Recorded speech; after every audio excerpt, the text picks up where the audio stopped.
So this Hell's Kitchen Gordon Ramsay wannabe has two very different, I think, viewpoints that you have to consider. Firsthand, in terms of morally, is this a nice man who considers the feelings of everyone? Oh god, no. He is morally absolutely what the hell is wrong with you, sacrificing and just putting someone, a kid, really, through so much hell to, yes, keep the group, I guess you could say, alive, even though I think even that in itself is a question. I mean, they no longer look human, they no longer feel human, they are a completely new breed made in the abyss. That's a question in of itself, but I guess you could say, well, they seemingly are happy, so it all worked out. In terms of leadership, like, he got the job done. He is, without a doubt, a good leader objectively in terms of, if you look at it from, did he keep the group alive? Did he get them to the promised land? And it all points to yes. It's a double whammy of shitty, morally corrupt person, great-ass leader who got the job done. And I think I fit right here with the ledge jumping, where that is my answer too. At that point, if I've seen what I just seen and experienced what I just experienced, even if I didn't have this emotional connection like her, I'm jumping at that point. The Abyss, I'm done with the Abyss at that point. There's no way I am going inside a girl who just literally has suffered so much, just witnessed someone get turned into a serpent. They're worshipping like it's a god. At that point, I'm saying, you know what, maybe the cult isn't for me. This episode was nutty. I think it's honestly impossible to compare the exact feelings that last week mixed with this week has delivered, because I think without a doubt this is my personal favorite moment of Made in the Abyss. I think it's still, like I said in last week's video, it's just as messed up as the movie at a very specific point with the whole, oh my god, that's what you consider a daughter, what are you doing? But for me, this is, I think, the most memorable moment, because rather than it just trying to outgross itself or out-horror itself, rather instead, it told a very specific story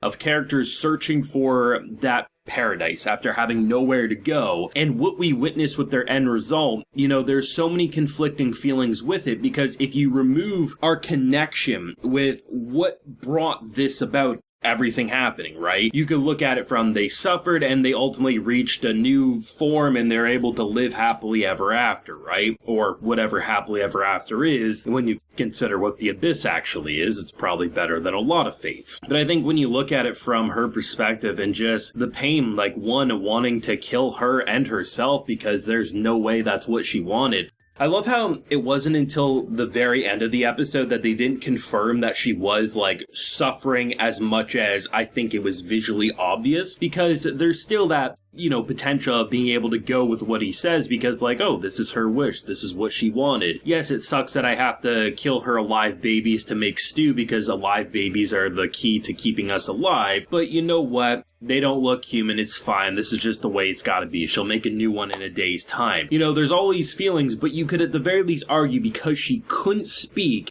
you could see how so many people could go along with it. But to see just her last child, the final child, and to no surprise who it was, but to see that rage, to see something finally be born and not immediately cooked off into stew, or not immediately just destroyed or killed, instead, the fear, the rage, everything that she went through. She was never okay with any of this. She was never happy with any of this, and she was suffering that whole damn time. And like I said, it was pretty obvious she was, but it's easy to see the thought process after what these characters had been through that they could go along with so much, and to see that rage and how the only desire it now has is to destroy and free its mother, and anything that gets in the way is going to be ripped to shreds. Hell, the start of the episode with the sound effects, it's not even the visuals that make it gross in Made in Abyss or visually repulsive. Like, that does its job, but it's the sound effect design with how the bones crunch and you just see her, like, you know, it's not just like she ripped it off. She was struggling and then ripped it off like it was a chicken wing. And I was like, what in the actual hell are we doing here? And to see the conclusion of this backstory, it leaves such an impression that rather than what Made in Abyss does so well compared to so many other horror thriller series, is that it truly doesn't feel like it's trying to one-up itself. It really feels that rather than trying to just say, you know, we watch someone basically use their kid as a power device so that they could continue on. No. That's pretty damn bad. And then we see something used as like, oh, we turned this girl into a monster so we could feed on her babies and then essentially torture her so we could become monsters ourselves. They're two very different moments, but I think they're equally impactful. And I like that rather than it just being like, oh, we killed one person, so now we're killing 30 people. It has a better transition into the unknown, and that's what I think makes the horror of Made in Abyss so compelling. Like, I honestly can't remember the last time I saw anyone say, like, Made in Abyss was trying to one-up itself in visual horror. Like, it's pretty much been the same consistent bloodshed or, I think, visually shocking since pretty early into the series, if I'm being honest. It's just, sometimes you see it more often than just like, oh, once a season, maybe you'll see it 5 times in a season. But it's not like it's just trying to say like, oh, we're trying to splatter the screen in blood. The reason that this is so that this is so what in the actual hell, is that when you take a step back and you look at it from this man's perspective, that goddamn glare, man. The fact that you can't even jump off and free yourself and this girl, be like, no. I'm going to put you inside essentially her mind. You are going to be connected with her for all eternity. And your only companions are that of her babies, basically. And that you have to care for them because she no longer can. She doesn't have a voice to do it, so you have to give them the names. The torture that they went through to make this village occur. If you take a step outside of this perspective and you look at it from villagers going about their day-to-day life, the leader got the job done. Objectively, a leader that got results. Morally, push that fool off a cliff. I do not want to live in a village like that, nor do I think many people. And that's what makes it so, like, the Abyss is such a wild concept because rather than the Abyss just being a setting, I feel like it's just as much of a character than any of the characters we follow. I mean, a good setting should change and the characters should react with those changes, right? If you're going to be set in a prison, a character's mindset should get a little more rough around the edges because of what they have to do to survive. So going down in an abyss with each floor being more dangerous and curse-filled, of course the characters are going to be more jaded. They're going to be more, maybe mentally unstable. But what the Abyss does so well is that it feels like with each layer there truly is a new character surrounding that Abyss. And just what this layer has done with the Golden City, what the Golden City represents, it is anything other than paradise, but to see what their paradise ended up becoming and how they accepted it.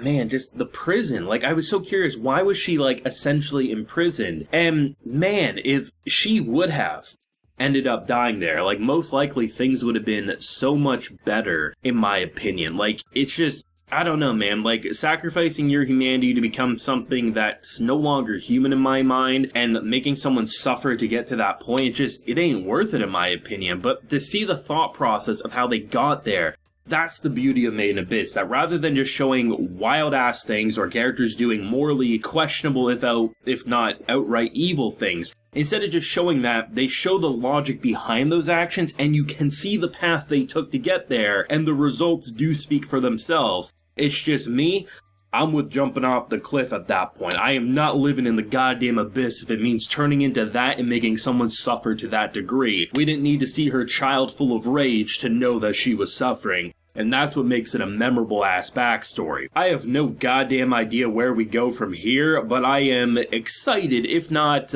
cautious, I guess is how I'd say it. It's great to see which of the villagers equaled what and having a little face to their names, but see where it goes from here. Thoughts, feelings, reactions on this episode and backstory down below. Leave a like if you enjoyed and subscribe if you're new around here. Until next time, everyone, please take care and have a good one.